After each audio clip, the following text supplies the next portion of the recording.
بسم الله الرحمن الرحیم. السلام علیکم ورحمة الله وبرکاته. د قرآن عظیم الشان د تجوید دریم درس ته ښه راغلاست. د قرآن عظیم الشان زده کول او تر نورو مسلمانانو رسول د دنیا او د آخرت ګټه ده. زموږ د نن ورځې درس د سورة البقرې د 5م آیت نه شروع تر 6م آیته پورې ده. زه به تاسو ته د 5م نه تلاوت تر 6م آیته پورې ووایم. أعوذ بالله من الشيطان الرجيم.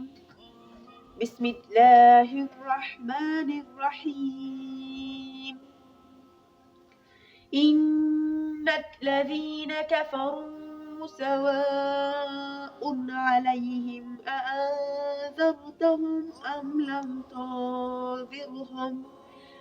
لم تنذرهم لا يؤمنون. صدق الله العظیم. درنو تاسو ولدل سما د 5م آیت نه تر 6م آیت پورې تاسو ته تلاوت کړ. اوس به زه تاسو ته د همدغه یو آیت تعریفي هم ووایم. إن الذين إنك غنكيكي نت الذين لام مشددة سخت ادا کیږي. مشدد په معنا دغه تسوري ده مشدد یعنی سخت ادا کیږي. ذین ذال د زبیل سکین ادا کیږي یا مده حروف ده کش کیږي. کفرو ډیر په اسانه به وایو. ځینې وایي کفرو د غلطه ده ځکه نفي مشدده ده نه ساکنه ده.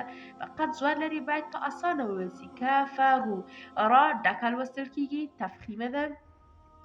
سواء علیهم دلته دغه مد تاسو ګورئ دا په نوم د مد متصل یادیږي یعنی پنځه حرکت به پورته کش کوو داسې سواء علیهم. اون کې اظهار کیږي. په دې دلیل اظهار کې ځکه چې د تنوین نه بعد د اظهار حروف راغلی ده. دلته اظهار کیږي. اظهار په معنا دی یعنی تیز ویل سي. اون علیهم عین د حرف په دومره حیثیت څخه ادا کیږي. لای کې مدی لین کیږي یعنی ډیر نرم آرام ویل کیږي. علیهم ها د حلق له اول حیثیت څخه ادا کیږي.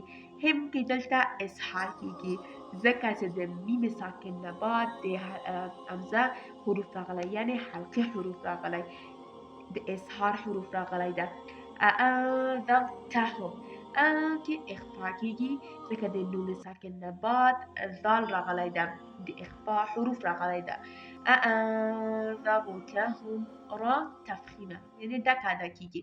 تهم ها د حلق له اول حیثیت څخه ادا کیږي.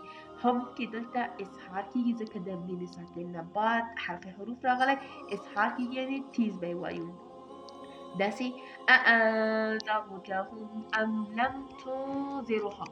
راځو تنذرهم ته کې بیا دلته اخفا کیږي ځکه د نون ساکن نه بعد د اخفا حروف راغلی ذال. هم ها د حلق له اول حیثیت څخه لا یؤمنون یو په سخته ادا کیږي. نون واو مده حروف ده کش کیږي. صدق الله العظیم. اوس به زه تاسو ته یو ځل بیا همدغه یو آیت په تلاوت سره ووایم. إن الذين كفروا سواء عليهم أأنذرتهم أم لم تنذرهم لا يؤمنون. صدق الله العظيم.